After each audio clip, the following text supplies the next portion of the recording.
बिस्मिल्लाहिर्रहमानिर्रहीम, अस्सलाम वालेकुम एंड वेलकम टू एक्सप्रेसो। इस उम्मीद और दुआ के साथ कि आप बिल्कुल ठीक ठाक हैं। एक्सप्रेसो ट्यून किए हुए मैं हूं इमरान हसन। मैं हूं अरमला हसन। वैसे हम स्टार्ट में बात कर रहे होते हैं, रोज हम इसी कश्मकश का शिकार होते हैं कि सबसे पहले हमने क्या बात करनी है और हमारे पास इतनी सारी बातें होती है, लेकिन जब हम ऑन एयर आते हैं तो हमारे पास बातें खत्म हो जाती है। वो उसकी बुनियादी वजह है कि हर बात ऑन एयर करने वाली नहीं होती, हर बात सबके सामने करने वाली भी नहीं होती। वो कहते हैं ना, पहले तोलो फिर बोलो।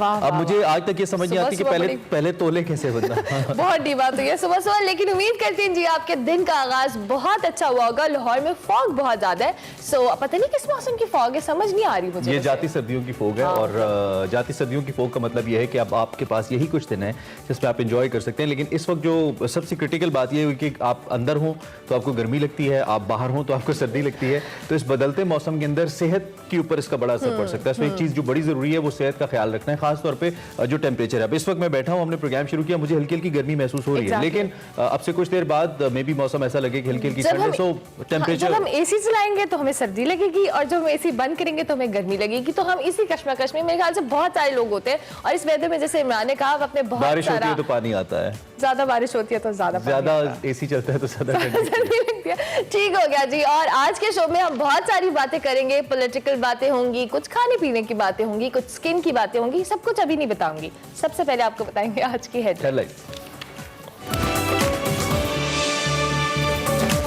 करप्शन के खात्मे का आज़म, सुप्रीम कोर्ट ने इलेक्शन कमीशन से हॉर्स ट्रेडिंग के खात्मे के लिए तजावीज मांग ली। मईशत के लिए बड़ी खबर, कर्ज प्रोग्राम बहाल, पाकिस्तान और IMF पाकिस्तान के दरमियान $50 करोड़ का मुआहिदा तय पा गया। कश्मीर में भारतीय नाजायज कब्जे को 18 माह गुजर गए। मोदी सरकार की कश्मीरियों की हालत जार पर पर्दा डालने की मजमूम कोशिशें। कोरोना आउट ऑफ कंट्रोल, मजीद कई जिंदगियों के चिराग गुल। और मौसीकार आजान समी खान होंगे एक्सप्रेसो के मेहमान। खवातीन अपनी उम्र क्यों छुपाती हैं, नफ्सियाती वजूहात जानिए सेगमेंट माइंड मैटर्स में। सेगमेंट देसी फूड में फरियाल राना खिलाएंगी तवा पर तैयार किया हुआ लाहौर शीफा का मटन कीमा। सेल का मेला सजने में 3 रोज बाकी, मैचेस की ऑनलाइन टिकट्स bookme.pk से खरीदी जा सकेंगी।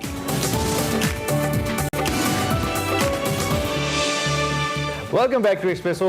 PSL की टिकट्स बुक होना शुरू हो गई हैं, लेकिन कहा यह जा रहा है कि अपनी सीट पे बैठना पड़ेगा, आपको उठ नहीं सकते आप, और दो सीट्स छोड़ के हो जाएगा ऐसा। वैसे बड़ा मुश्किल है, अगर आप मैच देख रहे हो, एक चौका लगे और आप खड़े ना हो, ये कैसे हो सकता है? वो भी लाहौर में अगर मैच हो तो नहीं, भी सवाल ही पैदा नहीं होता। तो देखते हैं, अल्लाह करे हो जाए, लेकिन SOP से ख्याल रखना बहुत जरूरी है। मैच देखना भी बहुत जरूरी है और PSL देखना तो जरूरी है। खैर, इस पे बात करते रहेंगे। और आज बड़ा अहम टॉपिक ये भी है कि खवातीन उम्र क्यों छुपाती हैं, इस पे हम बाद में बात करेंगे और बड़ी डिटेल बात करेंगे। लेकिन सबसे पहले आपको बताएंगे आज की बड़ी खबर।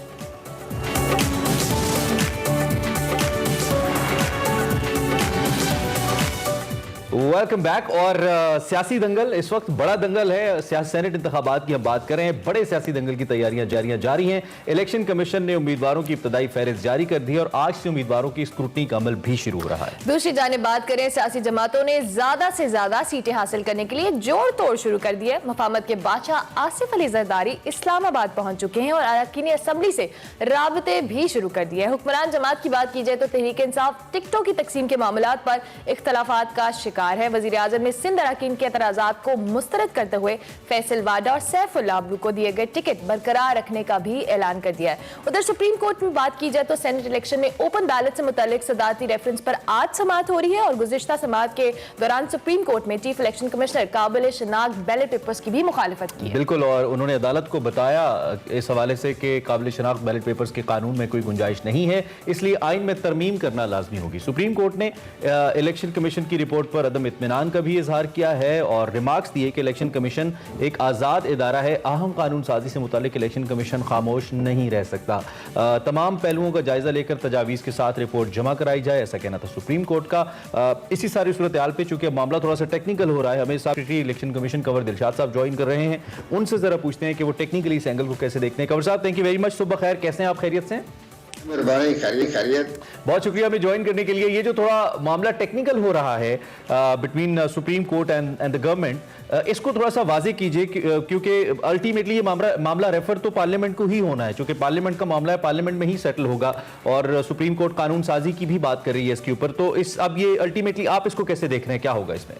देखो जी, असूली तौर पर ये जो रेफरेंस आया, सदारती रेफरेंस जी, वो उसके बारे में supreme court of Pakistan senate के इलेक्शन के तमाम पहलुओं पर गौर कर रही है और बड़ा खुशायद उनके रिमार्क्स आ रहे हैं। और उन्होंने चीफ इलेक्शन कमीशन को भी वाज़ा किया है कि आप अपने इख्तियारात को इस्तेमाल करें। सही। लेकिन हम इस लिहाज से चीफ इलेक्शन कमीशन साहब का जो सेनेट के इलेक्शन में जो करप्शन होती है या हॉर्स ट्रेडिंग होती है उसकी रोकथाम करने के लिए तो कोई वाज़ा कोई हिकमत अमली तो ना तो इलेक्शन कमीशन पाकिस्तान के पास मौजूद है और ना ही हमारे कानून में ऐसी कोई गुंजाइश है।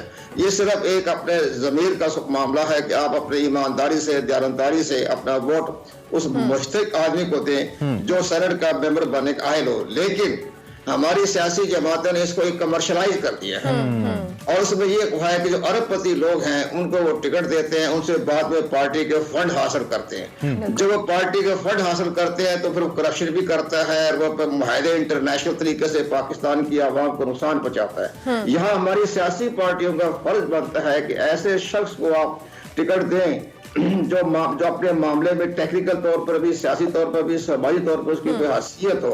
आप देखते हैं कि अरबपति, अब इसी तरह हमारी तमाम सियासी जमातें जो है सवाए चंद के तमाम के तमाम उन्होंने उन लोगों को टिकट दिए हैं जो अरबपति और खरबपति हैं। उन्होंने खुद ही हाउस ट्रेडिंग का रास्ता खोल दिया। उनकी आवाम में तबियत में वोटर्स के साथ कोई रास्ता नहीं है। वो जो मेंबर सूबाई असेंबली के उनको पैसा देंगे, उनका अपने हाथ में वोट हासिल करेंगे। कवल शाह साहब, जिस तरह से सुप्रीम कोर्ट ने रिमार्क्स दिए कि जिस तरह आप भी कह रहे हैं हॉर्स ट्रेडिंग को रोकना होगा, शफाफियत का अमल लाना होगा, सुप्रीम कोर्ट ने कहा इलेक्शन कमीशन को करप्शन को हर हाल में रोकना है। किस तरह से इंतखाबात में शफाफियत को यकीनी बना पाएगी? इसमें सबसे बड़ी विल पावर की बात होती है। इलेक्शन कमीशन के पाकिस्तान के पास इख्तियारात मौजूद हैं लेकिन अपनी विल पावर है, कोई मामलात होते हैं जिसके तहत अपने इख्तियारात को इस्तेमाल नहीं करते। देखो आइन जो होता है वो ये देता है कि आपने शफाफ गैर जानबदार इंतखाब कराने की आपकी जिम्मेदारी है। उसकी आड़ में जो दुश्वारियां पेश आए तो इलेक्शन कमीशन जो है उसको अबूर करते हुए अपने एक्शन ले। इसका सबसे बड़ी अहम बात यह है कि अभी जो पेशावर की जो वीडियो आई है उसके ऊपर इलेक्शन कमीशन पाकिस्तान को रेफरेंस आना चाहिए था, लेकिन हुकूमत ने एक पार्लिमानी कमेटी बना दी। पार्लिमानी कमेटी की तो कोई कानूनी हैसियत नहीं है, लेकिन अब इलेक्शन कमीशन ने उसको अपने हाथ में हैंडल किया है।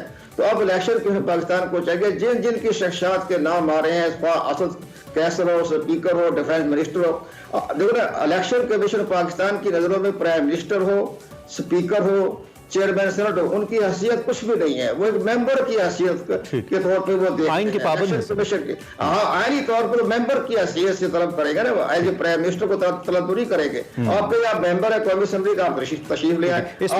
इस पे आज आपने कॉलम भी लिखा है, मैंने आपका आर्टिकल भी पढ़ा है इसी के ऊपर के रेफरेंस भिजवाया जाए। तो अभी रेफरेंस तो खैर नहीं भिजवाया गया इलेक्शन कमीशन को, लेकिन आपने कहा कि इलेक्शन कमीशन खुद इस पे एक्शन ले रहा है। लेकिन मौजूदा जो शक्ल इस वक्त बनती नजर आती है सेनेट की, उसमें ये जो कल्चर है ये तब्दील होता नजर नहीं आता कंवर साहब। तो क्या ये इटसेल्फ सेनेट के अपने की जो प्रेजेंस है उसके ऊपर सवाल नहीं उठा रहा कि अगर सेनेट में शफाफियत नहीं है, क्योंकि शफाफियत का अमल अगर अब शुरू हो रहा है तो आधे से ज्यादा मेंबर तो पुराने तरीकाकार के तहत ही बैठे हुए हैं ना, तो इसका मतलब है कि उसमें भी कहीं ना कोई एम्बेजलमेंट हुई होगी, खुदा ना खास्ता। तो हुई है ना, आपके 2018 में तो बकायदा। अब आप ये देखें कि मुल्क के प्राइम मिनिस्टर साहब, चीफ एग्जीक्यूटिव साहब जो हैं वो बार बार कहते हैं जी मुझे अरबों रुपए की ऑफर हुई है। तो अब इलेक्शन कमीशन का ये फर्ज बनता है कि जनाब mister Imran Khan as MNA आप हमारे यहाँ तशरीफ लाएं और हमें बताएं कि वो कौन सी पुरस्कार शख्सियात हैं जो आपको अरबों रुपए की ऑफर कर रही है। तो अगर वो नाम नहीं बताते तो हम आपको आर्टिकल 62(1)(f) के तहत ताहयात दहल कर दे देते हैं। जब ऐसे फैसले आएंगे तो खुद ब खुद तमाम करप्शन भी रुक जाएगी, पार्टी के अंदर भी खौफ रास पैदा होगा। अब ये इसी तरह के जो नाम आ रहे हैं बड़ी बड़ी शख्सियात के, अब इंडिया में ये होता है कि जब अगर इंडिया में अगर प्राइम मिनिस्टर को कई दफा तलब किया इलेक्शन कमीशन इंडिया ने कि आपकी ये स्टेटमेंट जो है वो आइन की खिलाफ वर्जी है, तो उसके बारे में बाकायदा उन्होंने कहा जी उन्होंने ये भी धमकी दी इलेक्शन कमीशन ने, अगर आपने इस पर तरदीद ना की, वजाहत ना की, हम आपकी पार्टी बैन कर देंगे। तो ये इन हालात को देखते हुए इलेक्शन कमीशन को भी चीफ जस्टिस पाकिस्तान हौसला दे रहे हैं, उनको अंदर एक बता रहे हैं कि आपके अंदर ताकत हम दे रहे हैं कि आप अपनी ताकत इस्तेमाल करें। आप इसके तलब करें, सबको बुलाएं, पूछें कि आप जो इल्जाम तो लगा रहे हैं, मुल्क बदनाम हो रहा है, सियासी इदारे बदनाम हो रहे हैं, आप कह रहे हैं इदारों की बदनामी भी हो रही है। तो शाह साहब, साबिक वज़ीर आज़म यूसुफ रज़ा गिलानी के हवाले से बात करें तो उनकी कागजात नामजदगी को पीटीआई ने चैलेंज किया है। साथ में भी मौक़िफ़ इख्तियार किया है कि उन्होंने जो तौहीन अदालत केस है उसको मेंशन नहीं किया और इस वजह से भी वो आर्टिकल 62 के मेयार पर पूरा नहीं उतरते। ये तरास किस हद तक दुरुस्त है और क्या साबिक वज़ीर आज़म के लिए कोई मुश्किल खड़ी हो सकती है इस हवाले से?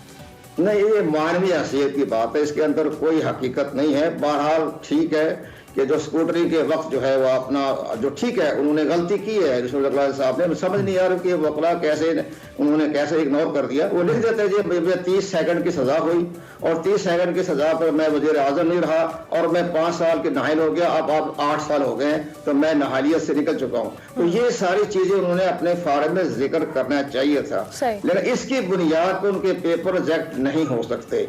मामूली से मामूली एक टेक्निकल मामला है वो ठीक हो। इसी तरह हफीज शेख के बारे में भी लोगों ने तराजात कर दिया, जी आपकी हमें सुनने में आ रहा आपकी ड्यू मैच्योरिटी है। ये सारी चीजें जो मसनूई सेब की होती है या इख्लाफ नहीं होता, इसमें होता है दबाव डालने का तरीका, अपनी पब्लिसिटी हासिल करने के लिए, अपने मीडिया माने के लिए। ठीक है कंवर साहब, ठीक है, इन दी एंड ये बताइएगा इस वक्त जितनी प्रोसीडिंग कोर्ट में हुई हैं, आप इलेक्शन कमीशन के मामलात को बहुत अच्छे तरीके से समझते हैं, जितनी प्रोसीडिंग्स हो चुकी हैं इसके मुताबिक आपको लगता है कि सुप्रीम कोर्ट इंडोर्स करने वाली है हुकूमत की विलिंग के मुताबिक ओपन बैलेट को, और अगर ऐसा हो जाता है तो फिर इसके तरीक़ाकार के ऊपर आप नहीं समझते कि टेक्निकली प्रॉब्लम्स हो सकती हैं, चूंकि ये 1 पर्सन 1 वोट तो है नहीं, आपको पता है कि इसमें प्रायोरिटीज हैं, तो ओपन बैलेट में कोई मसला नहीं होगा आपको लगता है अगर इसको इंडोर्स कर देती है सुप्रीम कोर्ट, राय दे देती है? सुप्रीम कोर्ट ऑफ पाकिस्तान बहुत बड़ा एक हमारा सुप्रीम इदारा है जो आइन की तशरीह करने का मिजाज है।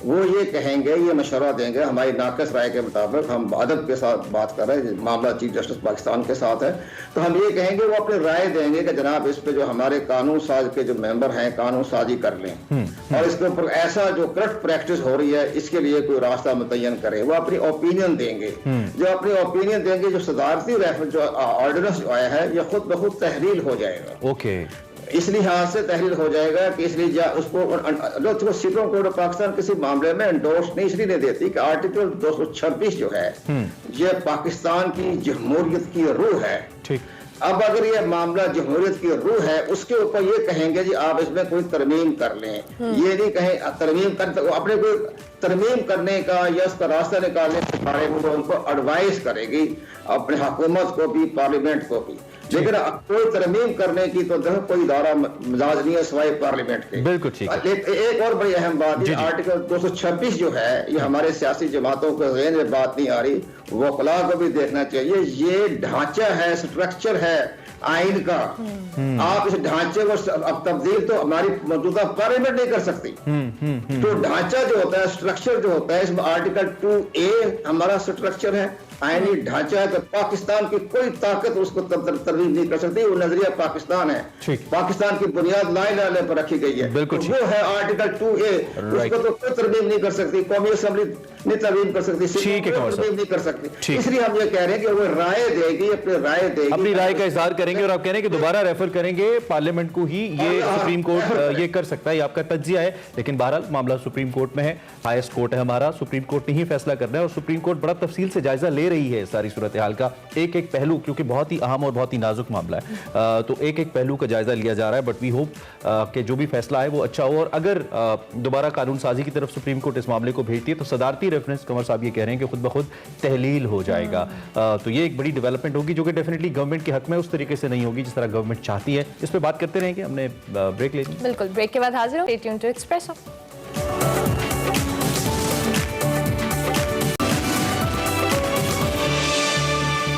Welcome back to Expresso. और अब बात करेंगे कुछ कोरोना वबा के हवाले से। तो पाकिस्तान में कोरोना के जो पॉजिटिव केसेस हैं, अमवात की तादाद में नुमाया कमी देखने में आ रही है। फ्रंटलाइन हेल्थ वर्कर्स की बात की जाए तो वैक्सीन लगाई जा रही है, जबकि 65 साल और इससे ज़्यादा उम्र के अफराद की रजिस्ट्रेशन जारी है।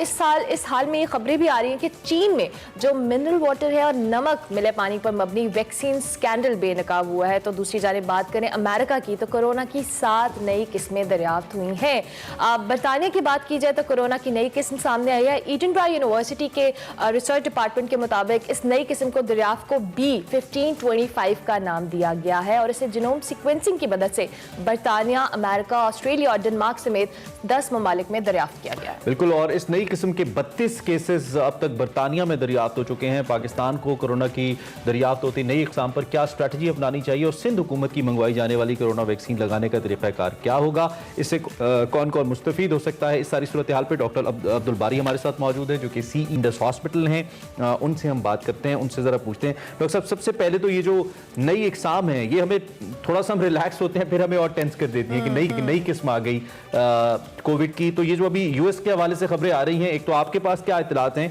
और अब किस हद तक हमें इससे मजीद घबराना चाहिए कोविड को लेकर? देखें, ये वैक्सीन, ये जो वायरस जो है, चाहे फ्लू वैक्सीन हो चाहे कोविड ये वायरस हो, ये इसकी वेरिएंट्स आती रहती हैं और बस डिपेंड करता है कि उसकी सीवियरिटी क्या होती है। अभी तक जो भी है उसमें कोई ऐसी वो नहीं आया कि जो बहुत सीवियर किस्म का हो, लेकिन ये रहेगा।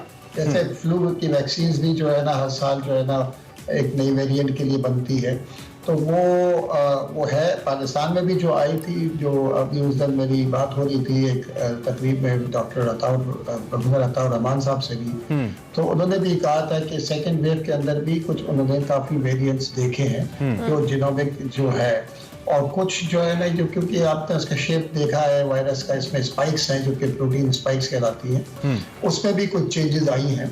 लेकिन इनके ऊपर एक वैक्सीन काम करेगी या नहीं करेगी ये तो ये वक्त बताएगा। लेकिन अभी कोई ऐसा इतना बड़ा वेरिएंट नहीं हो गया है जिसकी वजह से आप कहें कि जी कोई ऐसी इतना बड़ा वेरिएंट नहीं है जिसकी वजह से परेशानी हो। वैक्सीन के हवाले से बात करें, चाइना के हवाले से अभी हम बता रहे थे कि एक स्कैंडल सामने आया, पाकिस्तान को भी वैक्सीन आ रही है और फ्रंट लाइन हेल्थ वर्कर्स को लगना भी शुरू हो गया। जबकि हम बड़ी उम्र के अफराद की बात करें तो उनकी रजिस्ट्रेशन भी हो रही है। जो वैक्सीन पाकिस्तान आ रही है, इसका जो टाइम ड्यूरेशन है इफेक्टिवनेस का, या इसको हम जो लगा रहे हैं, ये कितनी ऑथेंटिक है इस मामले में कि इसका जो हम कह लें टाइम ड्यूरेशन है वो इतना इफेक्टिव रहेगा? देखिए, ये अभी टाइम ड्यूरेशन के ऊपर तो कोई बात नहीं कर सकता, क्योंकि ये जो तमाम वैक्सीन जो है ना, जितनी भी अभी इस वक्त अप्रूवल है, इन सब की जो एमरजेंसी यूज की अप्रूवल है, क्योंकि एक शॉर्ट टाइम के अंदर इसके ऊपर, इसकी एफिकेसी के ऊपर और इसकी सेफ्टी के ऊपर रिसर्च हुआ था कि ये सेफ है और इतनी एफिकेसी है, किसी की 80% है, किसी की 90% है। लेकिन इसका प्रोटेक्शन का टाइम कितना होगा ये वक्त बताएगा, क्योंकि जब अब वैक्सीन लगना शुरू होगी तो इसके ऊपर रिसर्च होती रहेगी। वो महीनों के लिए, साल के लिए या सारी उम्र के लिए है, ये आगे वक्त आगे बताएगा। ठीक है, तो डॉक्टर साहब अभी हमारे पास जो वैक्सीन आई है या मजीद आगे आनी है 4 मुख्तलिफ किस्म की वैक्सीन, ये महफूज किस हद तक है? क्योंकि जैसा कि अरमला ने चाइनीज वो स्कैंडल का जिक्र किया कि नमक मिले पानी के अंदर इंकिशाफ हुआ है कि उसको वैक्सीन के तौर पे पिलाया जा रहा है, तो पाकिस्तान में तो माजरत के साथ ये मामलात होते ही रहते हैं, पोलियो वैक्सीन के साथ भी ये मामलात होते रहते हैं। तो इससे हम कैसे अपनी वील मेक श्योर, हमारा सिस्टम किस तरह का है कि इसको मेक श्योर करेगा कि वैक्सीन महफूज रहे और सही वैक्सीन पहुंचे लोगों तक? देखिए, वैक्सीन तो अभी तो एक ही सोर्स से आ रही है जो कि फेडरल गवर्नमेंट मंगा रही है और फिर वो डिस्ट्रीब्यूट करती है सूबों के अंदर। ये स्कैंडल सारी दुनिया में होते हैं। कुछ स्कैंडल्स जो है ना वो सच्चाई पे मबनी होते हैं, कुछ सोशल मीडिया की बातें होती हैं जिसके ऊपर ऑथेंटिसिटी का पता नहीं होता है। लेकिन जो सिस्टम रखा गया है वो काफ़ी फुल प्रूफ, 100% तो कोई चीज़ नहीं हो सकती, लेकिन अभी तक जो सिस्टम है वो काफ़ी फुल प्रूफ है। तो उसकी सप्लाई चेन्स भी अच्छी, इसीलिए जो देखिए वो वैक्सीन मंगाई गई है जिनका टेम्परेचर कंट्रोल जो है ना 9 to 8 डिग्री वाला है, और -डिग्री वाले को नहीं लिया गया कि जिसकी सप्लाई चेन को मुश्किलात पेश हो। ठीक हो गया। अच्छा डॉक्टर साहब, सिंध, आपने भी सूबों के हवाले से बात की, सिंध गवर्नमेंट के हवाले से बात की जो खुद वैक्सीन मंगवा रही है, इसका बेसिकली प्रोसीजर क्या होगा, किस तरह से इसको लगाई जाएगी, प्रायोरिटी बेसिस पे क्या होगा, इस हवाले से भी अपडेट कीजिएगा। देखिए, प्रायोरिटी तो वही होगी जो कि हेल्थ केयर वर्कर्स, एक तो फ्रंट लाइन वर्कर्स थे, दूसरे फिर जो सारे हेल्थ केयर वर्कर्स, क्योंकि फ्रंट लाइन को वो लिए जाते हैं जो कोविड को डील कर रहे थे। लेकिन अगर देखा जाए तो कोई भी डॉक्टर या नर्स या पैरामेडिक्स एक्सपोज होता है जब वो इमरजेंसी में देख रहा होता है, क्योंकि कोरोना का मरीज बता के नहीं आता, किसी और वजह से आता है।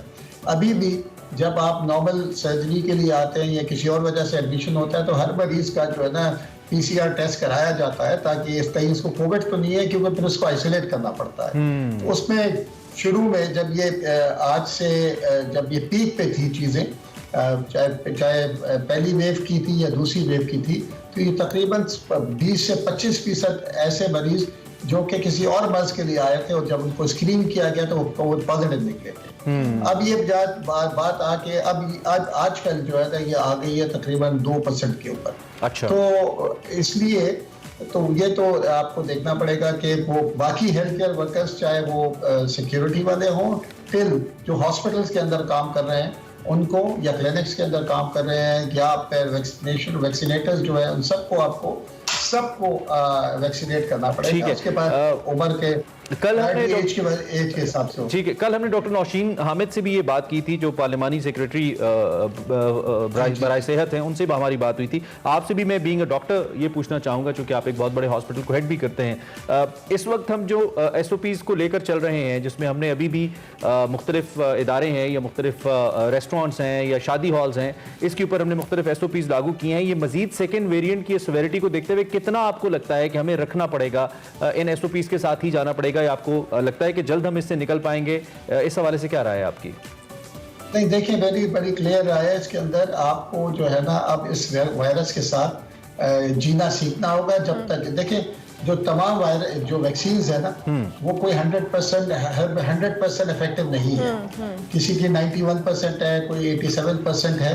तो ये 9% एक में और 15% एक में कुछ ऐसे लोग होंगे जिन पे वो काम नहीं करेगी, प्रोटेक्शन नहीं करेगी। तो इसलिए we have to live with this virus.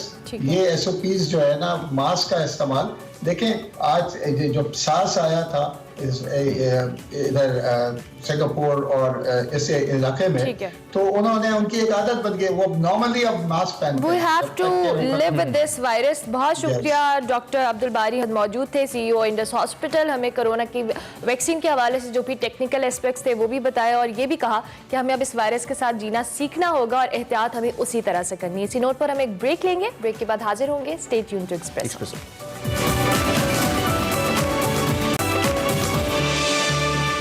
Welcome back to Expresso. और अब बात करेंगे इकोनॉमी के हवाले से। पाकिस्तान के लिए एक बड़ी खबर है कि कोरोना वायरस के 22 तातुल का शिकार IMF प्रोग्राम बहाल हो गया है। पाकिस्तान और IMF के दरमियान $50 करोड़ का मुआहदा तय पा गया है।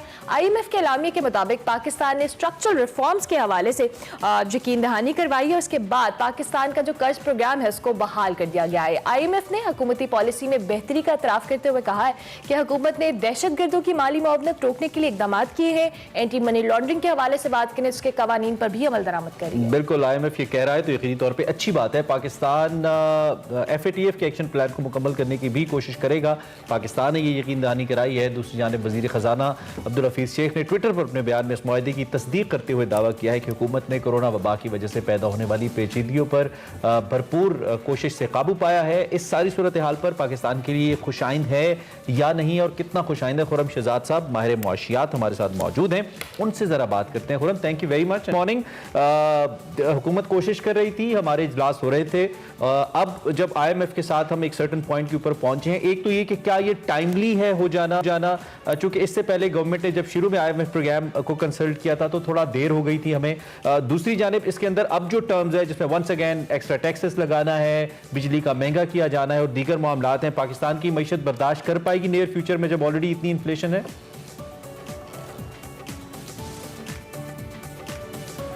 Khurram, can you hear me? Sorry? There is some breakage in audio। दोबारा से हम लिंक करने की कोशिश करते हैं। So, जिस तरह से हम प्रोग्राम की बात, जी खुरम साहब प्लीज अगर सुन पा रहे हैं, मेरा सवाल आपसे ये कि क्या ये टाइमली हुआ है और दूसरा ये कि क्या हमारी मईशत बर्दाश्त कर पाएगी मजीद बोझ? जी अस्सलाम वालेकुम। देखिए बात ये है कि ये ऑफ कोर्स टाइमली तो है और हमें ऑफ कोर्स दोबारा जाना था। IMF प्रोग्राम में हमने उसको जो है मिडिल में छोड़ दिया था और वो पेंडेमिक की वजह से जो है एक रिलीफ भी कुछ उसमें मिले थे। तो बात ये है कि IMF प्रोग्राम में तो हमें दोबारा जो है वो जाना भी था, लेकिन अच्छी बात ये है कि इन द मीनवाइल, यानी कि इस पूरे गैप के दरमियान, ये सितंबर लास्ट ईयर जो है सस्पेंड हो गया था कोरोना वायरस की वजह से, या बल्कि पूरा जो एक पीरियड गया है उसमें जो है हमें जो है वो काफी इसमें रूम मिला है।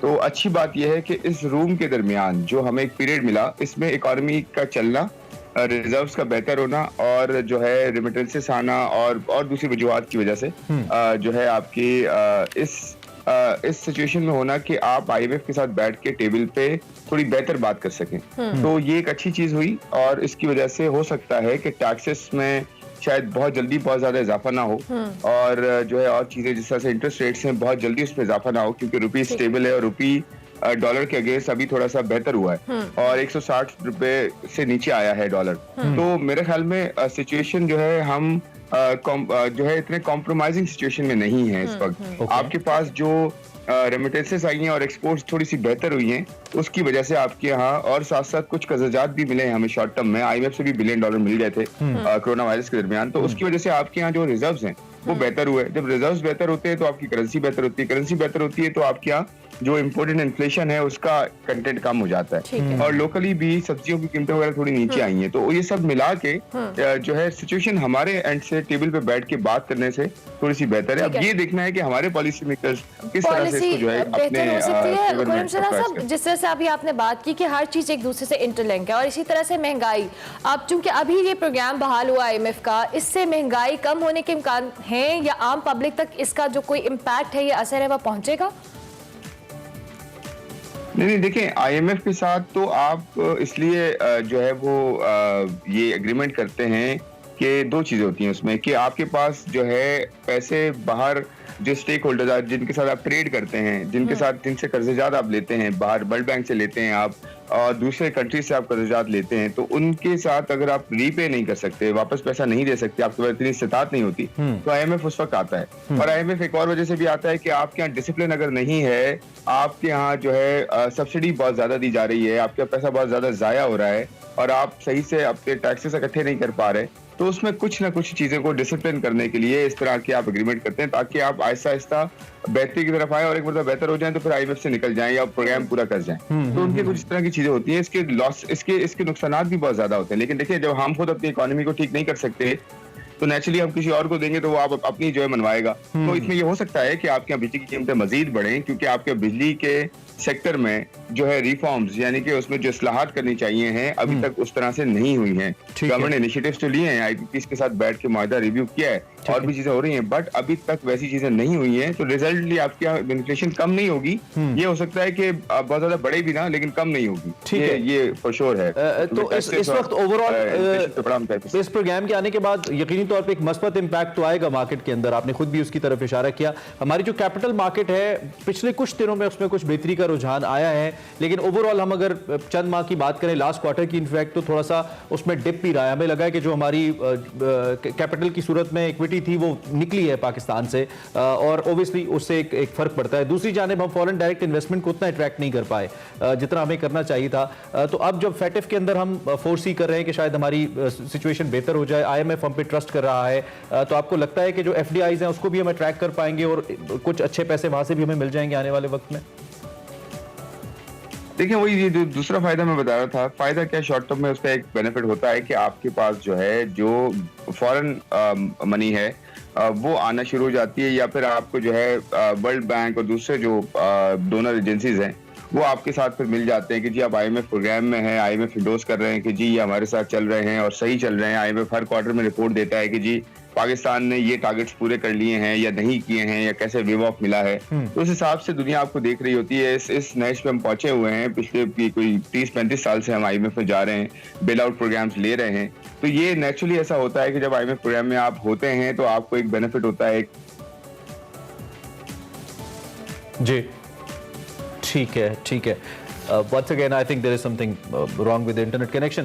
अच्छा, खुरम साहब से हम बात कर रहे थे और खुरम साहब ये कह रहे थे कि आईएमएफ प्रोग्राम के अंदर जाने का फ़ायदा ये होता है कि आप अपनी जो खामियां हैं माशी यकीनी तौर पे उसको आप बेहतर कर सकते हैं। लेकिन यहाँ पे एक बड़ा सवाल ये होता है पैदा होता है कि हम जो पैसा लेते हैं क्या हम सिर्फ उसे डेट सर्विसिंग के लिए ही इस्तेमाल करते रहेंगे, इधर से पैसा लेंगे उधर अपने कर्ज उतारने के लिए उसका सूद देने के लिए इस्तेमाल करेंगे? कहीं ना कहीं इस पैसे से कोई क्वेश्चन ऐसा भी पैदा होना चाहिए जिससे इनकम जनरेट करे गवर्नमेंट और मुल्क के अंदर कुछ ऐसे मौके आए या जॉब्स के ऐसे मौके आए जिससे कम से कम मुल्क की अपनी इकोनॉमी बेहतर हो और मुल्क सपोर्ट कर सके उन कर्जों को उतारे में, ना कि हम एक जानिब से पैसे लें और दूसरी जानिब उन्हीं पैसों को कर्जा उतारने के लिए आगे किसी और को दे दें।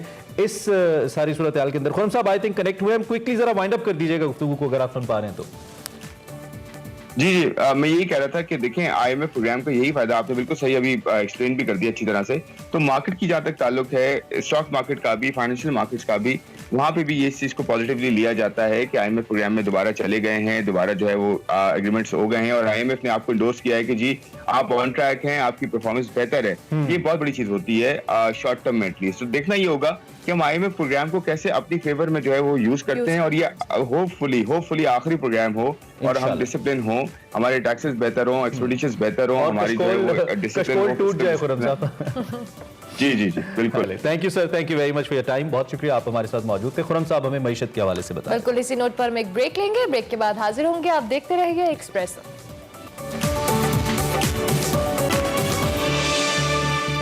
Welcome back to Expresso. Imran, कभी आपने अपनी उम्र छुपाई है?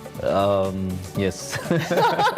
फिर ये खवातीन पर असल में जब ये नहीं लगता ना कि आपकी एग्जैक्ट एज क्या है, तो फिर बताने की क्या जरूरत है कि खामखा लोग आपको जज करें। पाकिस्तान में लोग जज करते हैं, वैसे करना नहीं चाहिए। खवातीन को भी अब नहीं छुपानी चाहिए, मुझे लगता है। नहीं छुपानी चाहिए। लेकिन ये क्यों छुपाती हैं, साइकोलॉजिकल क्या रीजन होते हैं? हमारे पास दो साहिबान मौजूद हैं, हिना भी हैं और वकार भाई भी हैं। हिना, बताइए जरा क्यों छुपाती हैं खवातीनों को? Thank you Imran and Nirmala. Waqar साहब, आज का टॉपिक जो है वो बहुत इंटरेस्टिंग है और मैं काफ़ी दिनों से सोच रही थी कि हम इस टॉपिक पे बात करें। खवातीन अपनी उम्र क्यों छुपाती हैं? नहीं, मेरे निकाल के छुपाती हैं। आपकी ये उम्र क्या है? वकार साहब 24 साल। ये मेरी असली उम्र है। अच्छा, ये टीवी पे नहीं बताने के लिए, ठीक ठीक ठीक। टीवी पे बताने के लिए और उम्र है। अच्छा, तो ये आपने think I'm very चले, मेरा ख्याल है कि इस पे वकार साहब, I am very vocal about my इसमें एज। देखिए दो तरह की चीज़ें हैं। एक तो ये है कि जितने भी बड़ी उम्र के लोग होते हैं, जब वो 80 को क्रॉस करते हैं, यानी मैं उसकी बात करूँ 80 या 85 को क्रॉस करते हैं, तो बताना तो शुरू कर वो देते हैं। बताना शुरू करते हैं, 2-3 साल और ऐड कर लेते हैं। मिसाल के तौर पे अगर उनकी उम्र 85 है तो वो कहेंगे कि 88, जब 88 है तो कहेंगे 92, क्योंकि वहाँ पे ऐसे लग रहा होता है कि मतलब डेफिनेटली उन्होंने बताना होता है कि हम इतने अरसे यानी हमारी हेल्थ बहुत अच्छी रही है, और अच्छी बात है। दूसरी तरफ इंसान जब इस एज पे होता है, ये कोई वैसे मर्द और औरत में कोई ज़्यादा तखसीस नहीं है, मतलब मर्द भी ऐसा करते हैं कि ख़वातीन में ज़्यादा है, और ख़वातीन में इसलिए ज़्यादा है, देखिए जहाँ पे भी आपको जज किया जा रहा हो, ठीक है, और ये जो प्राइमरी जो माशरती रवैये होते हैं, यही सेकेंडरी रवैयों को देते हैं ना, जन्म देते हैं। तो ये जो सेकेंडरी रवैये हैं, मिसाल के तौर पर जिस पर आप बात कर रही हैं, ये रवैये जो बुनियादी तौर पर हम जब सोसाइटी के अंदर देखेंगे कि खातून जो है उसको जज किया जाता है, जज इन द सेंस के एज के हवाले से। तो जितना ज़्यादा जज करेंगे, जितने ज़्यादा आप रिमार्क्स देंगे, और फिर ओवरऑल पूरी सोसाइटी के अंदर एजिंग जो है उसको कोई इतना अच्छा नहीं समझा जाता। जब मैं हैरान कुन बात किया, फिर अगेन साइंटिफिकली स्पीकिंग, कि एजिंग जो है ये खूबसूरत चीज है। ब्यूटीफुल इसलिए क्योंकि हम देखते हैं कि एक टर्म हम इस्तेमाल करते हैं, क्रिस्टलाइज्ड इंटेलिजेंस। क्रिस्टलाइज्ड इंटेलिजेंस आप कह सकते हैं कि एक्यूमुलेटेड एक इंटेलिजेंस, यानी जिस तरह आप इंसान बड़ा होता चला जाता है तो उसकी ज़हानत में इजाफा होता चला जाता है, और वो ज़्यादा मतलब इम्यूनिटी बहुत अच्छी गेन कर लेता है, वो ज़्यादा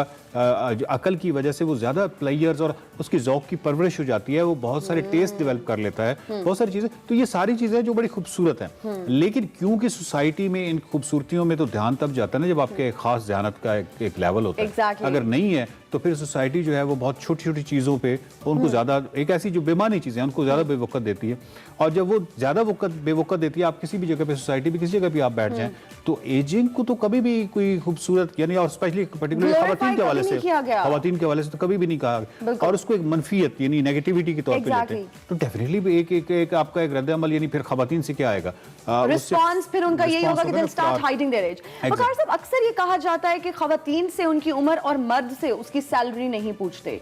Why is that so? ये रवैया कैसे चेंज हो सकता है हमारी सोसाइटी में? देखिए, ये मेरे ख्याल में जो मर्द की सैलरी को बीच में डाला गया, तो ये तो शायद कुछ ज़राफत के पहलू में यानी एक मिजाह के हवाले से कहा गया होगा। अच्छा। लेकिन ये रवैये तो सिर्फ एक सूरत में चेंज हो सकते हैं कि जहाँ पे आप यानी आप किसी खातून की बात कर रही हैं अगर, तो वो खातून जो हैं उनके पास जो सरमाया इफ्तिखार है, या जिसको क्या कहते हैं प्राइड करने के लिए बहुत कुछ और चीज़ें मौजूद हैं। जब वो बहुत ज़्यादा और चीज़ें मौजूद होती हैं तो डेफिनेटली उनका कॉन्फिडेंस किसी और लेवल का होता है। मैं मिसाल दे दूं कि मिसाल के तौर पे कोई बहुत एक्स्ट्राऑर्डिनरी बायोलॉजिस्ट हैं या आर्किटेक्ट हैं या आर्कियोलॉजिस्ट हैं जिनकी अपनी फील्ड के अंदर बहुत ज़्यादा कामयाबियाँ हैं, ठीक है, तो उनके लिए वो फोकस बेसिकली वो हो जाता है। फिर उनके लिए ये चीज़ें जो है ये बहुत और इस तरह की चीज़ें मैटर नहीं करती। एक्चुअली एज उनके लिए भी मैटर नहीं करती, लोगों की जो ओपिनियन है वो उनके लिए मैटर नहीं करता।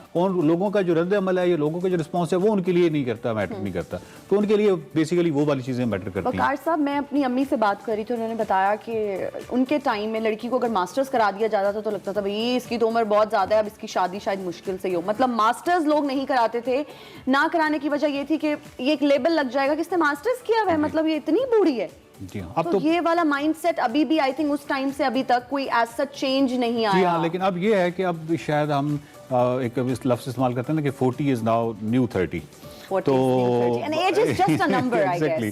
और इसमें कोई इतनी बड़ी बात नहीं है। और बाकी ये जो रवैये होते हैं जिनको हम देखते हैं ख़वातीन में मिसाल के तौर पे, तो ये मेरा नहीं ख्याल कि इस तरह को इस हवाले से देखना चाहिए कोई वीकनेस, वो वीकनेस नहीं है, वो एक रद्द अमल है।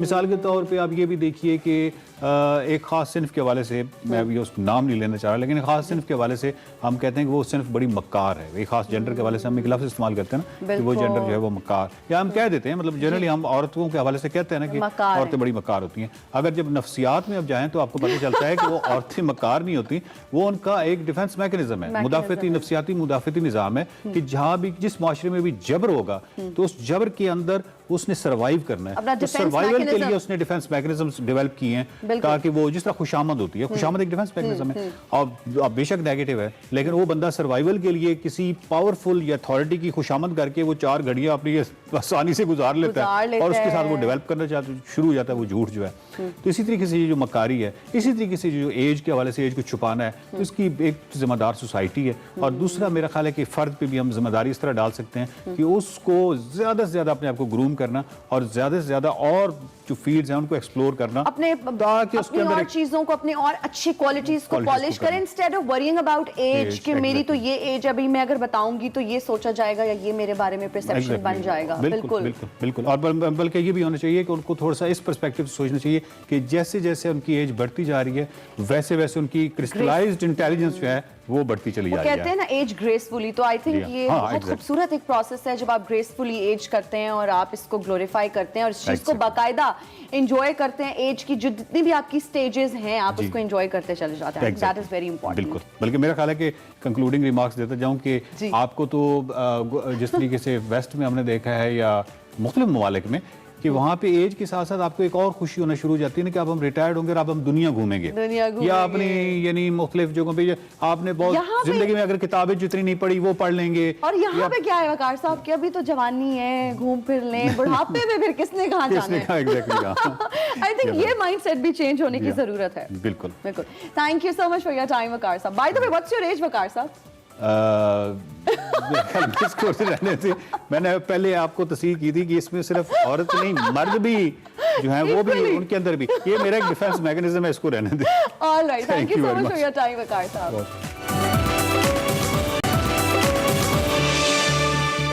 Welcome back to Expresso. और अब बारी है हमारे बहुत ही favourite segment road to Srinagar की।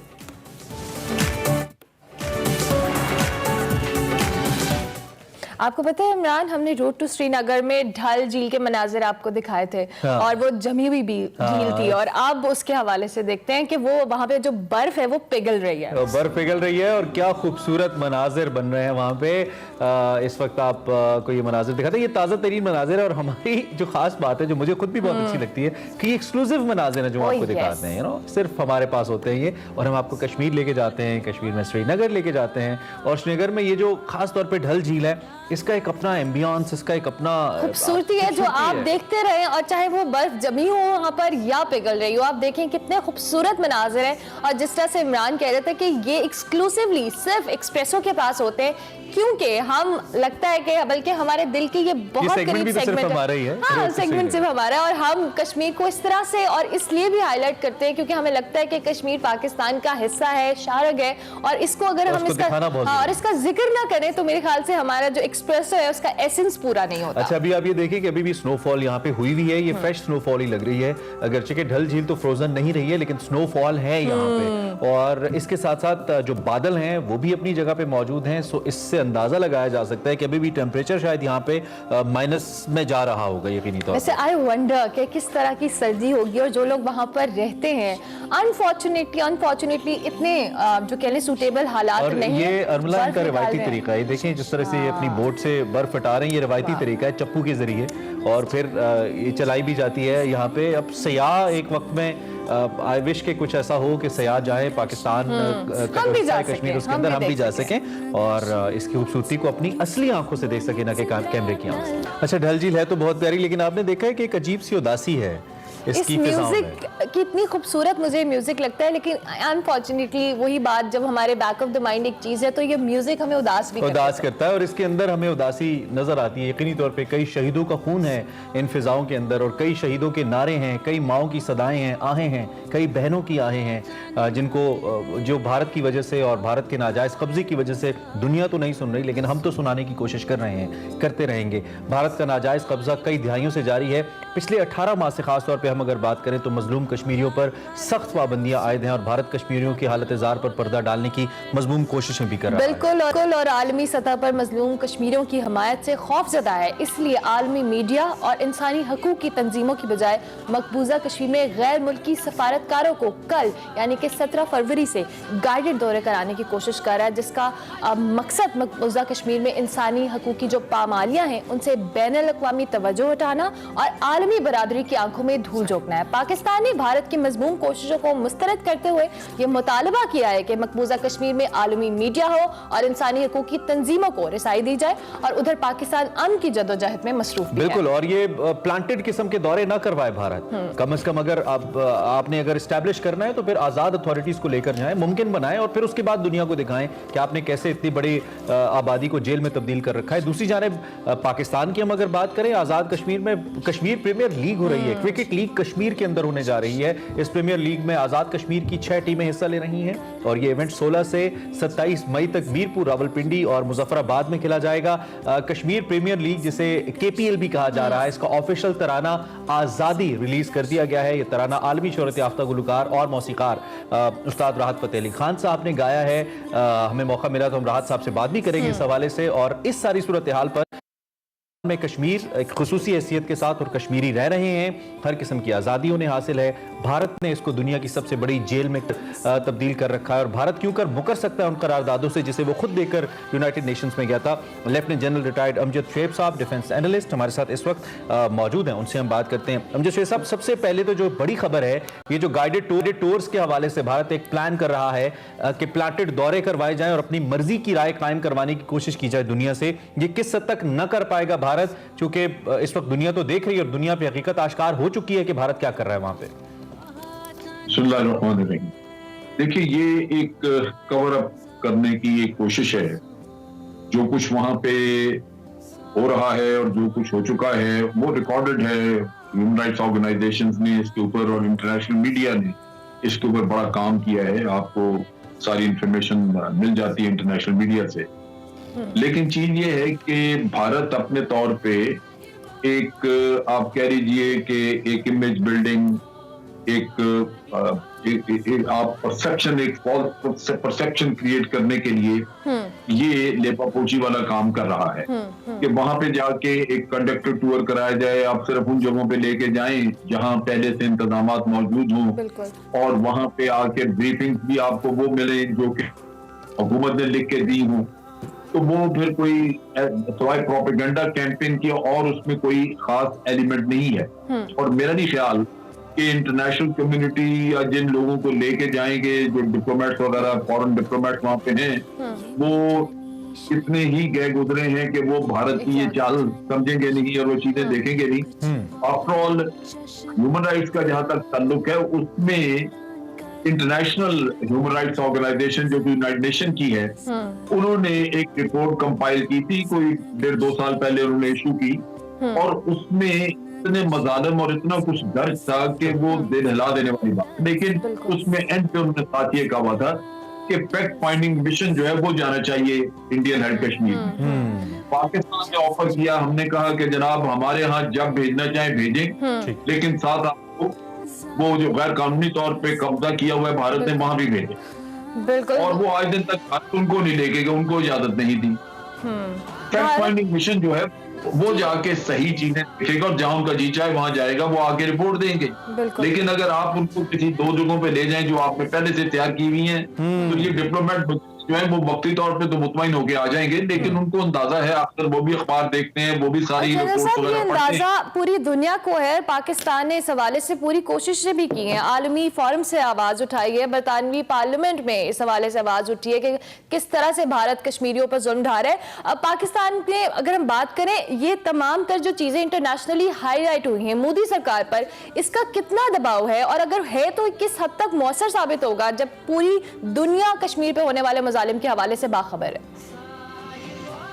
देखिए, बात यह है कि मोदी के ऊपर दबाव तो है, लेकिन आप उसके अगर सारे काम देख लें पिछले जो उसने 7 साल में किए हैं, 6.5 साल में, तो मुझे यूं लगता है कि वो एक चिकने घड़े की तरह है। यानी ऐसा आदमी जिसके ऊपर जिल्लत बाहर से आ जाए, इल्जामात आ जाए, शर्मिंदगी आ जाए, उसका असर नहीं लगता कि उस आदमी पे है। और दुनिया ढीठ हो गई। दुनिया को कान से पकड़ के तो बाहर नहीं निकालेगी। यही होती है आपके अंदर एक शर्म है। आप देखते हैं कि जनाब इंटरनेशनली आपके ऊपर लान तान हो रही है, तो आप अपने मुल्क के वकार के लिए अपना रास्ता बदलते हैं, अपने लिए वो रास्ता मुतय्यन करते हैं जो मुल्क के लिए इज्जत और वकार का रास्ता। लेकिन ये वो है नहीं। तो भारत का अपना बड़ा नुकसान हो रहा है इस चीज की वजह से, क्योंकि भारत के अपने अंदर मोदी की पॉलिसी की वजह से जो दबाई। अच्छा जल साहब, ये जो पहला नुक्ता आपने उठाया था कि आप अगर प्लांटेड जगहों के ऊपर सफीरों को ले जाएंगे तो ऑब्वियसली इसका वो फायदा नहीं होगा, लेकिन दूसरी जानिब पाकिस्तान की काउंटर डिप्लोमेटिक स्ट्रेटजी क्या हो सकती है? क्योंकि अगर फॉर एग्जांपल एक अमेरिकी सफीर इंडिया के अंदर है तो एक अमेरिकी सफीर पाकिस्तान के अंदर भी हैं, तो क्या पाकिस्तान को इमीडिएटली पाकिस्तान के अंदर उन्हीं ममालिक के सफरा को कुछ ब्रीफिंग्स अरेंज नहीं करनी चाहिए फॉरेन ऑफिस को, या लेके नहीं जाना चाहिए ISPR जैसे हमारी जो इदारे हैं, ताकि बाकायदा तौर पर एक पिक्चर क्लियर हो और एक फीडबैक जाए बाकायदा तौर पर? देखिए, हमारी पॉलिसी ये रही है कि हमने कभी रोका नहीं किसी को भी आजाद कश्मीर में जाने के। उनको सिर्फ इत्तला देनी होती है कि जनाब ये हम फलां इलाके में जा रहे हैं, और अगर वहां पे या उनको स्पॉट चाहिए हो, ये कभी पाबंदी नहीं हुई कि जिन हम कंडक्टेड टूर कराएंगे जहां हमने लेके जाना है। हाँ, अलबत्ता जब वाकया होता है, जैसे भारत ने क्लेम किया था कि हमने कश्मीर में, आजाद कश्मीर में सर्जिकल स्ट्राइक की है, तो जिस एरिया का उन्होंने कहा सर्जिकल स्ट्राइक की, फिर ISPR वहां पे ले गया लोगों को कि जाके देख लें, पता लग जाए कि सर्जिकल स्ट्राइक हुई है नहीं। तो इंसिडेंट रिलेटेड तो विजिट ऐसे हो सकता है, लेकिन अदरवाइज किसी पे कोई पाबंदी नहीं है, क्योंकि आपके पास छुपाने को नहीं है कुछ। आप खुला एक पूरी रोज़े रोशन की तरह आपने ये जो इवेंट जनरल साहब भारत कर रहा है, इसके जवाब में आपको नहीं लगता कि हमें डिप्लोमेटिकली एक एक्टिविटी ऐसी करनी चाहिए जिसमें कम से कम उस असर को जायल किया जा सके? चूंकि ये तो बात वाज़ेह है, जब राहुल गांधी को नहीं जाने दिया जा रहा था श्रीनगर के अंदर, जब जो लोकल कश्मीरी एडमिनिस्ट्रेशन है या उनकी लोकल पॉलिटिकल लीडरशिप है उसको जब बंद कर दिया गया था, नजरबंद कर दिया गया था, तो ये पिक्चर तो दुनिया के सामने लाने के लिए कुछ ना कुछ हमें करना चाहिए। आप समझते हैं कि नहीं, खुद से मामला आश्कार हो जाएगा? नहीं, ये मैं आपको बताऊं, ये बहुत आप देखेंगे इसकी बड़ी जरूरत और करना पड़ेगा। उसकी वजह क्या है?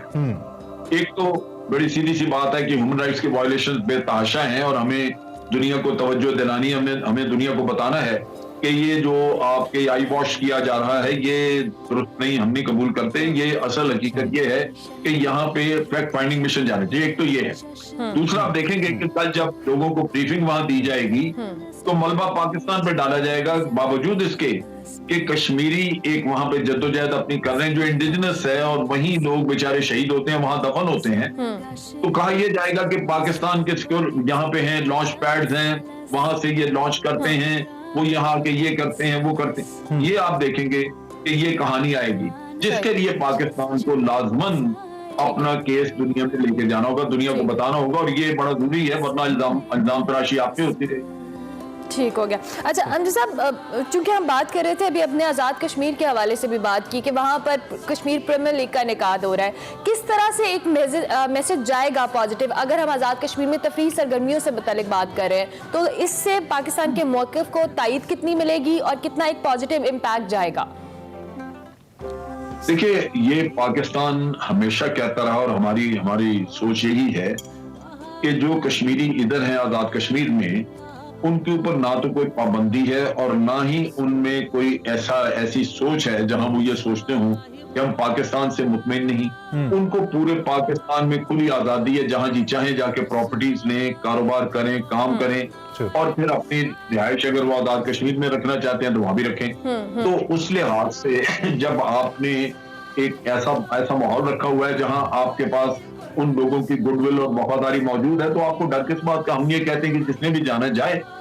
हमने तो ओपनली फैक्ट फाइंडिंग मिशन का हमने कहा था कि जी आप आजाद कश्मीर में भी भेज दें और साइमल्टेनियसली इंडियन हेल्ड कश्मीर जो कि इलीगली कब्जे में है उसमें भी भेजें, ताकि दोनों तरफ से आपको रिपोर्ट इकट्ठी आए कि दोनों तरफ पॉपुलेशन का रिएक्शन क्या है, लोग क्या कहते हैं। लेकिन भारत ने चूंकि इजाजत नहीं दी तो फिर पाकिस्तान ने कहा जी ये एक्सरसाइज बेकार है, अगर आप हमारी तरफ सिर्फ भेजें और उधर का पता नहीं चले तो फिर क्या फायदा। बिल्कुल ठीक। तो ये दो ठीक, तो ये सूरत है। ठीक है जनरल साहब, थैंक यू, बहुत शुक्रिया आपने हमें ज्वाइन किया और इस अहम मामले पे हमसे बात की। बड़ा सेंसिटिव इशू है, भारत गाइडेड टूर्स करवाने का प्लान कर रहा है वहाँ पे मुख्तलिफ सिफारतकारों को भी, लेकिन जैसे कि जनरल साहब ने इशारा किया कि इस हवाले से फैक्ट फाइंडिंग मिशन जाना चाहिए। पाकिस्तान तो वेलकम करता है ऐसी किसी भी एक्टिविटी को, और मैं अरमला उस अमल का हिस्सा था जब बालाकोट के अंदर जर्नलिस्ट को और सफीरों को लेकर जाया गया था। I was part of that activity, और उसी दिन फिर अभिनंदन का जहाज भी 27 फरवरी को हमने मारा था, लेकिन बाकायदा तौर पर वहाँ पे दरख्तों को नुकसान पहुंचाया गया था, और दुनिया के लिए पाक फौज ने भी ओपन किया था कि कोई भी आके अगर विटनेस करना चाहे तो हम तैयार हैं। तो भारत को भी ऐसा करना चाहिए अगर उसके पास सच है, जो कि नहीं है। बिल्कुल। इसी नोट पर हमें एक ब्रेक लेनी है, ब्रेक के बाद हाजिर होंगे। Stay tuned to Express. Oh my God, brand new video, और बहुत ही जबरदस्त video with brand new singer. तो मैं नहीं कह सकता उनको, बिल्कुल भी नहीं कह सकता, लेकिन पब्लिकली अपने सिंगल के साथ अगर मैं नहीं कहूँ कि ब्रांड न्यू सिंगर तो गलत नहीं होगा। अजान समी खान नई एक यूथ सेंसेशन है, और इस वक्त उन्होंने अपना पूरा एल्बम ही इनफैक्ट लॉन्च किया है, और मैं तेरा was the song that you were watching. Video इतनी जबरदस्त है और लगता है कि हम कोई जबरदस्त कोई इंटरनेशनल सीरीज देख रहे हैं और उसके कोई सीन्स लगते हैं। खैर, अजान समी खान अपना म्यूजिक लॉन्च कर चुके हैं। कैसे हो सकता है कि एक्सप्रेसो में ना आ चुके हैं? बिल्कुल, अजान Sami Khan is with us. बहुत शुक्रिया अजान, a very good morning and first of all congratulations for such an amazing song. आपको बहुत बहुत मुबारकबाद। कैसा लग रहा है? Firstly, thank you so much. वालेकुम सलाम, आप लोगों का मुझे इनवाइट करना, thank you so much, and I am very very grateful कि आप लोगों को गाना पसंद आया। कई महीनों की, कुछ सालों की मेहनत थी, तो वो जब सामने आई, दिल तो यही चाहता था कि लोगों को पसंद आए। इतना प्यार मिले, वो समझ अभी भी हजम नहीं हो रहा, but thank you so much. अच्छा, आपका काम you know being a singer शायद लोगों को थोड़ा नया लग रहा हो, लेकिन बीइंग अ म्यूजिशियन या मौसीकार आपने इससे पहले भी कुछ बड़े इंपॉर्टेंट, बड़े मजे के प्रोजेक्ट्स किए और उनको बड़ा अच्छा रिस्पांस भी मिला। जैसा आप पढ़े थे, परे हट लव का म्यूजिक आपने किया, परवाज़ जुनून का म्यूजिक किया, जिसमें 1-2 सॉन्ग्स तो बहुत ही आला हैं। तो इस के बाद अब आपको क्या लगता है, बीइंग अ सिंगर एक्सेप्टेंस कैसी है लोगों के लिए, since you are carrying a music legacy as well? I think मेरे लिए बहुत ज़रूरी हमेशा था, जब फिल्मों की कॉम्पोजिशन करता था तो वो मेरे लिए एक तरीके की टेस्टिंग ग्राउंड था, जहाँ पर मैं होता ना अपनी चीज़ें रख कर देखता कि अगर लोगों को होता ना कानों को समझ में आती, पसंद आती कि नहीं। तो जब वो आहिस्ता आहिस्ता आती गई, लोगों ने होता ना कि उम्मीद से ज्यादा प्यार दिया, तो थोड़ी सी हिम्मत बढ़ी कि चले अब अपनी एक मूवी करते हैं, देखते हैं उसका क्या होता है। और अभी जिस तरह का फीडबैक आ रहा है, वो अब एक जिम्मेदारी बनना शुरू होगी कि यार अगले गानों में मैंने कोई डंडी तो नहीं मारी। You know, एक आपने स्टैंडर्ड सेट कर दिया और उसको मेंटेन करना, obviously that's tough, but still you वो ये बहुत पर्सनल एल्बम है। अमूमन हम जब फिल्मों के गाने करते हैं तो हम किरदारों के बारे में, उनके मसाइल के बारे में गाने लिख रहे होते हैं, उनकी सिचुएशंस के बारे में। तो ये मेरी जिंदगी की सिचुएशन की पैदावार है, और उसमें कोशिश यही थी कि जो भी गाना है इस एल्बम में वो मेरे किसी जिंदगी में कुछ हुआ और ऐसे ही होता था। म्यूजिक मेरा एक बहुत बचपन से साथ ही रहा है, तो जब मैं खुश हूँ तो मैंने कंपोज किया है, जब मैं उदास हुआ मैंने कंपोज किया। तो उन सिचुएशन में से जो धुनें निकली थी वो इस एल्बम में मौजूद है।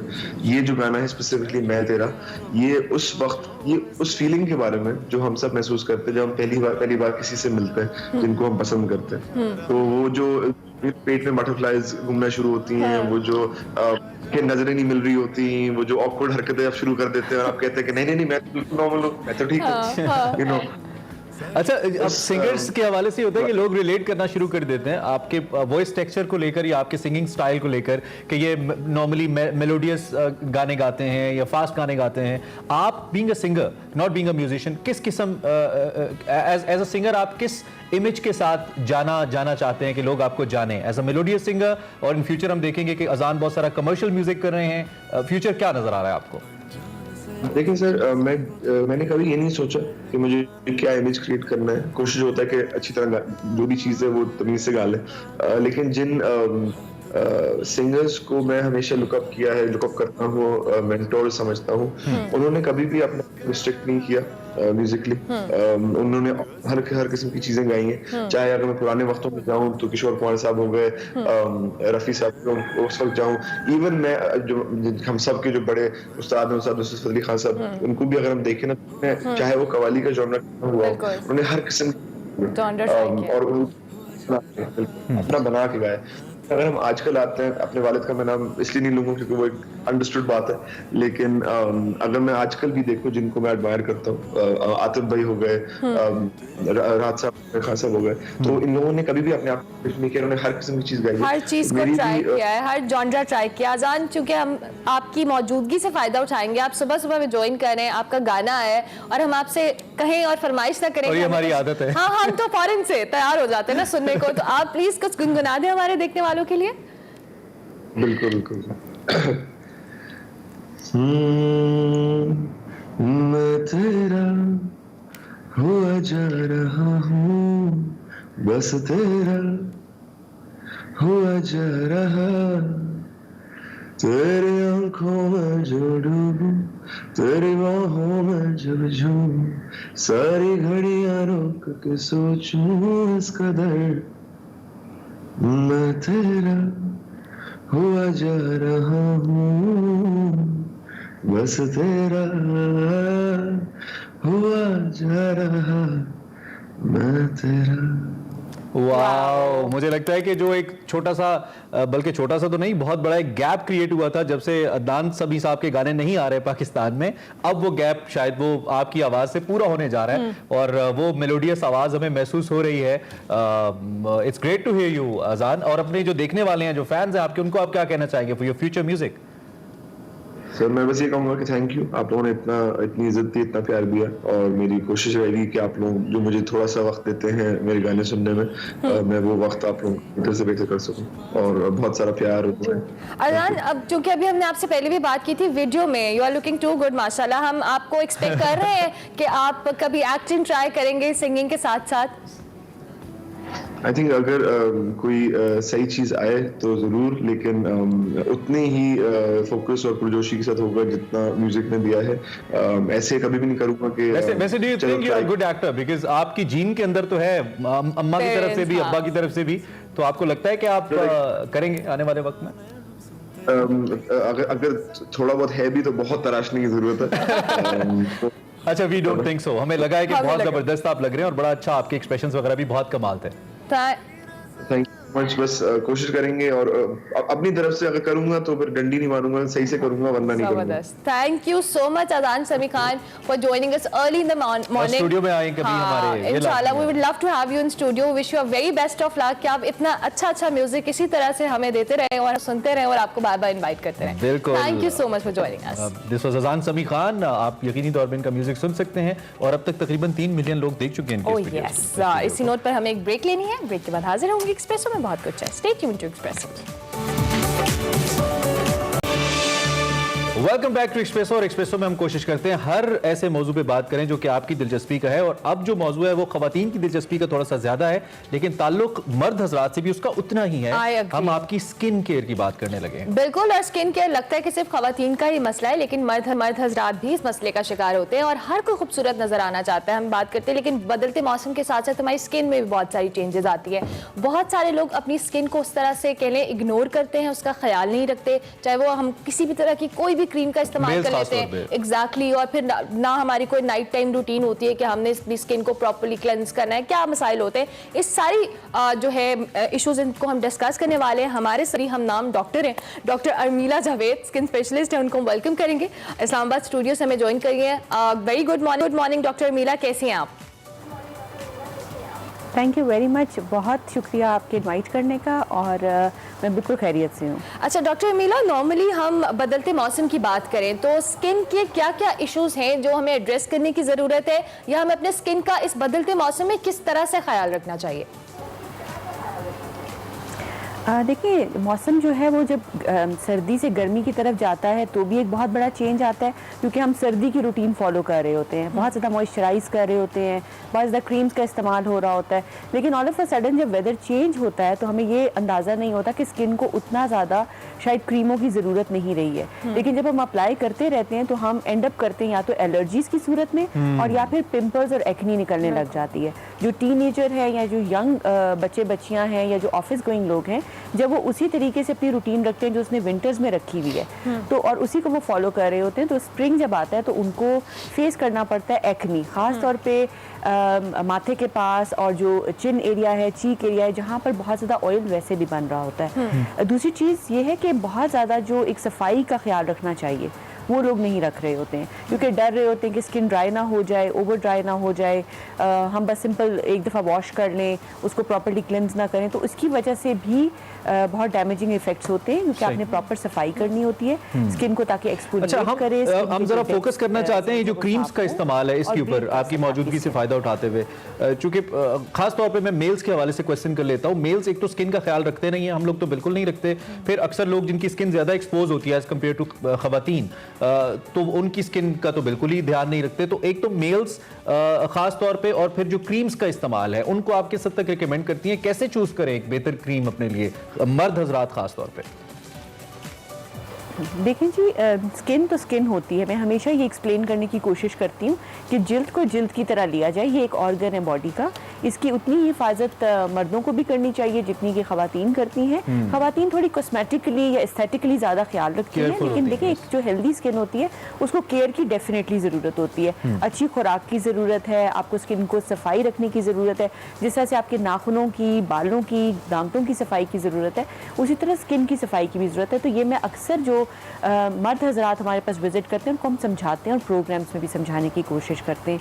अब जहाँ तक बात आ गई कि क्रीम्स का यूजेज, क्रीम का अच्छा यूजेज भी है और क्रीम्स का अब्यूज़ वाला यूजेज भी है, मतलब कि ओवर यूजेज और ऐसा यूजेज जिसकी वजह से आपकी स्किन डैमेज होती है, उसको हम यूज़ नहीं अब्यूज़ का नाम देते हैं। जो अच्छी चीज़ें हैं जो इस्तेमाल करनी चाहिए हैं, उसमें मॉइस्चराइज़र बहुत ज़रूरी चीज़ है कि आप मॉइस्चराइज़ करो, आप अच्छी तरीके से क्लेंस करने के बाद स्किन के ऊपर हाइलुरोनिक एसिड या कोई ऐसा मॉइस्चराइज़र लगाएं जो कि स्किन के जो मॉइस्चर है उसको रिटेन कर सके, उसको पकड़ के रख सके। इसके अलावा जो स्किन पे अच्छी चीज़ें लगाने वाली वो कोई भी एंटी एजिंग सिरम है या एंटी एजिंग क्रीम है जिसके अंदर विटामिन सी डला हो, जिसके अंदर रेटिनॉल डला हो, लेकिन ये तमाम चीज़ें इस्तेमाल करने से पहले आपने इसको एक दफ़ा सेंसिटिविटी चेक ज़रूर करना है, पैच टेस्ट ज़रूर करना है, क्योंकि सिरम्स और रेटिनॉल ये चीज़ें ज़रा स्ट्रांग होती हैं, हर स्किन टाइप डिफरेंट होती है और उसके मुताबिक करना होता है। अच्छा डॉक्टर मीरा, नॉर्मली हम थोड़ा सा क्रीम्स को बात करें, एक एक्चुअली हमारा एक अलमिया है कि हर एक को यहाँ पर गोरा होना है, उस गोरा होने के चक्कर में हमने स्टीरॉइड्स वाली क्रीम भी इस्तेमाल करनी है, हमने इंजेक्शंस भी लगवाने हैं, हमने हर तरह का टोटका अपने मुंह पे अपनाना है। सो किस हद तक इसको डिस्करेज मजीद करना चाहिए और उसके लिए आप हमारे देखने वालों को क्या मैसेज देंगे? सबसे पहले तो जी मैं ये कहूँगी कि बहुत अच्छा आपने पॉइंट रेस किया कि सबने जो गोरा बनना है, ये जो एक रेस लगी हुई है इसमें से हमें निकलना पड़ेगा। गोरा इज़ नॉट ब्यूटीफुल, प्लीज़, गोरा इज़ नॉट ब्यूटीफुल। हसीन शक्ल को या अच्छी स्किन को आप गोरे रंग के साथ बिल्कुल भी कंफ्यूज ना करें। एक अच्छी स्किन या एक जो खूबसूरत चेहरा होता है उसके अंदर आपके फीचर्स मैटर करते हैं, उसके अंदर आपकी स्किन की हेल्थ मैटर करती है, आपकी स्किन कितनी हेल्दी है, आपकी छाइयाँ तो नहीं है, आपकी स्किन के ऊपर अननेसेसरी बालों की ग्रोथ तो नहीं हुई हुई है, आपकी स्किन का टेक्सचर साफ है, फाइन है, आपने एक्सेसिवली मेकअप करके उसको कुछ और तो नहीं बनाया अपने चेहरे को, अपनी लुक्स को चेंज करने के लिए। तो ये मेयार जो है ना, ये हमें अपने इस वक्त जो यंग जनरेशन है और जो पहली जनरेशन है उसको भी हमें इनके कॉन्सेप्ट्स को ठीक करना पड़ेगा कि गोरा रंग सिर्फ और सिर्फ गोरा रंग खूबसूरती का मेयार नहीं है। क्लियर स्किन डेफिनेटली ज़रूरत होती है हमें अच्छा लगने के लिए। अब इसके लिए जो टोटके करते हैं, टीके लगवाते हैं, लेजर्स करते हैं, 1000 किस्म की चीज़ें कर रहे होते हैं, उससे बहुत बेहतर है कि सनब्लॉक इस्तेमाल करें ताकि आप सूरज के जो नेचुरल केयर आपके ख्याल में ज़्यादा बेहतर सकें सबसे पहले। दूसरी चीज़ ये है कि नहीं, सन ब्लॉक तो लाजमी लगाना है और हर मौसम में लगाना है। ठीक है। ये जो सन ब्लॉक का हमारा कॉन्सेप्ट है कि हमने सिर्फ गर्मी में और धूप में निकलते हुए लगाना है, ये गलत है। ये गलत है। डॉक्टर साहब, तमाम मौसम वक्त में हमारे आप पास सब कम है, लगाना मौजूद तो ऐसा है कि काफ़ी देर इस पे बात हो सकती है। आप तशरीफ आवरी का बहुत शुक्रिया। इंशाल्लाह दोबारा भी आपसे बात होगी। मुझे तो वो गाना याद आ रहा था, आजकल बहुत चल रहा है, बिल्लो बग्गे बिल्ले, वो भी गोरे रंग के ऊपर है ना। पीपल केयर फॉर गोरा रंग मोर, बट साहिबा कहती है स्किन अच्छी होनी चाहिए, गोरा स्किन हेल्दी होनी चाहिए। इसी नोट पर ब्रेक लेंगे, ब्रेक के बाद हाजिर होंगे। आप देखते रहिए एक्सप्रेसो।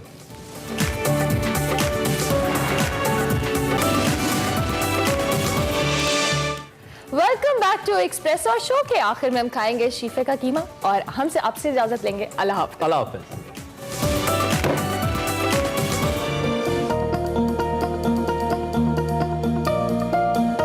नाजरीन, लाहौरी खाने के शौकीन तो है ही, लेकिन शायद कोई ऐसा लाहौरी होगा जिसने आज तक शीफा की कढ़ाई या कीमा खाया ना हो। नाजरीन, इस वक्त मैं मौजूद हूँ मिंटगुमरी रोड के बिल्कुल साथ शीफा कढ़ाई पर। इनका दावा ये है कि पाकिस्तान में सबसे पहले इन्होंने चिकन कढ़ाई और तवा कीमा बनाना शुरू किया। यहाँ के रस से अंदाज़ा लगाया जा सकता है कि इनका टेस्ट आज भी वैसा है जैसे 60 साल पहले था। आए कस्टमर से बात करते हैं और उनसे पूछते हैं उनको ये कीमा और कढ़ाई कैसा लगता है। अच्छा, मुझे बताया आपने क्या ऑर्डर किया है? कीमे का ऑर्डर किया था। अच्छा, तो तकरीबन 1 से 1.5 घंटा लग जाता है ऑर्डर सर्व होने में, लेकिन टेस्ट बड़ा अच्छा है। तो ऐसी क्या खास बात है इनके कीमे में जो आप आते हैं यहाँ पे?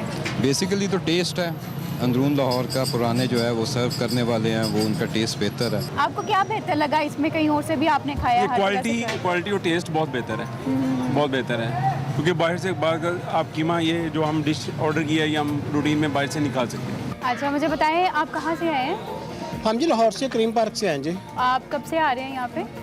ये तकरीबन 15-20 साल से ही आ रहे हैं। तकरीबन हर हफ्ते कभी जी चाहता, पहले हम खुद आए थे, अब खुद ही बच्चे और बेटे मेरे साथ थे।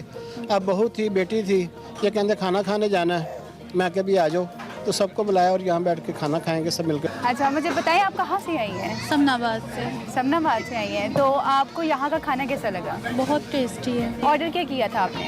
हमने मटन कढ़ाई और मटन कीमा, इनका बहुत मशहूर है। हम लोग काफ़ी अरसे से आते हैं यहाँ पर खाना खाने ना, टेस्ट काफ़ी अच्छा है। कितना अर्सा हो गया यहाँ से खाना खाते? काफ़ी, जब से मैं अपनी डॉटर जितनी थी तब से खा रही हूँ। तो कोई टेस्ट का डिफरेंस लगा? नहीं, वैसा ही है। सेम है, क्वालिटी भी क्वांटिटी भी? जी सेम। कब से खा रही है खाना इधर? जब से छोटे छोटे थे तब पापा के साथ आते होते थे, मम्मा पापा के साथ, तो काफ़ी अच्छा टेस्ट है माशाल्लाह से। अच्छा, तो कोई टेस्ट का डिफरेंस लगा क्वालिटी का? नहीं, इतना कोई, जैसे शुरू से खाते आ रहे हैं अभी तक वही है टेस्ट। इनके खाने में ऐसी क्या खास आपको बात लगती है जो आप इतने अरसे से ये खाना खा रही हैं? बस एक सबसे हटके चीज़ है जो खानी चाहिए, हर किसी को वो टेस्ट वो करनी चाहिए जी। और मटन के तो हर कोई शौकीन होता है। हमारे साथ मौजूद है यहाँ के ओनर एहसन साहब। इनसे पूछते हैं आपकी कढ़ाई की ऐसी क्या खास बात है जो लोग इतनी दूर से खाने आ रहे हैं? जी, हमारी सारी चीज़ें जो होती है ना वो नेचुरल होती है, नेचुरल इंग्रेडिएंट होता है सारा। हर कुछ जो हमारा घरों में इस्तेमाल होता है ना, सारा हम वही मटेरियल इस्तेमाल करते हैं। देसी बकरा होता है हमारा, बीच में काली मिर्च जो होती है वो भी, हर एक चीज़ हमारी नेचुरल होती है। कितने अर्से से ये काम कर रहे हैं आप? जी ऑलमोस्ट 60+ हो गए हैं, 60+ ईयर्स हो गए हमें। और जो हमारा तवा कीमा है, कढ़ाई कीमा है, वो हमने ही शुरू किया हुआ है पूरे लाहौर में, पाकिस्तान में, वो हमारी ही रेसिपी है। सबसे पहले ये किसने बनाना स्टार्ट किया था? जी ये मेरे दादा अबू ने स्टार्ट किया था। अच्छा, यहाँ पे मैंने देखा इतना ज़्यादा रश है, हर बंदे की अलग से डिमांड होगी, तो आप लोगों के पास कितनी वैरायटी का खाना है? जी हमारे पास तवा कढ़ाई है, तवा मटन है, चांपे हैं, मटन है, कीमा है, मटन कढ़ाई है, कीमा कढ़ाई है, तवा कीमा है, देसी मुर्गा है, देसी मुर्गा तवे पे भी बनता है। ये कस्टमर की डिमांड के हिसाब से ना, तो जो हमारा टकाटक है वो भी है। कीमे की ऐसी क्या स्पेशल रेसिपी है, क्या खास बात है जो लोग इतना ज़्यादा कीमा डिमांड करते हैं? जी देखें, ऐसा है कि हमारे पास होती है सिर्फ रान, जो बकरी की रान होती है ना वो होती है हमारे पास, और कस्टमर खुद आते हैं, खुद कटवाते हैं, ठीक है, खुद कटवा के खुद आगे ऑर्डर देते हैं, तवे पे रखते हैं या कढ़ाई में रखते हैं, और साहब पास खड़ा होकर जो उन्हें देखने का मज़ा आता है ना, जो देखने की इंटरटेनमेंट होती है वो बड़ा प्रेफर करते हैं उस चीज़ को। कितने बजे शुरू करते हैं ये काम? शाम से 6 से सुबह 4-5 बजे तक। अच्छा, लाहौर का ये मशहूर चौक है, हज़ारों लोग यहाँ से गुजरते हैं। कभी कोई सेलिब्रिटी या सियासतदान यहाँ से गुजरते चलो आज शीफा ट्राई करते हैं, आए यहाँ पे? जी, हमारे पास कोई ऐसा क्रिकेटर नहीं है जो हमारे पास ना आता हो। एंकर पर्सन, हर एक जो सेलिब्रिटी है वो हमारे पास आता है इधर। सियासतदान है वो भी सारों का आता है इधर, आना जाने लगा रहता है। बहुत शुक्रिया आपके टाइम का। आप मुझे बताएं मुझे क्या खिला रहे हैं आप जो पसंद करेंगे, कीमा पसंद करेंगे या देसी मुर्गा, जो आप कहेंगे।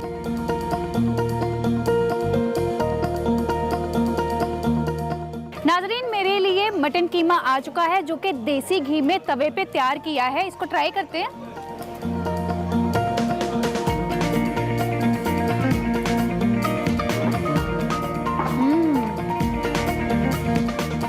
जैसे लोगों से सुना है कि ये बहुत ज़्यादा मज़ेदार है नाजरीन, ये वाकई ही बहुत लाजवाब है। आप लोग भी एक बार ज़रूर ट्राई करें। मिलते हैं अगले नए देसी खाने के साथ। अल्लाह हाफिज़।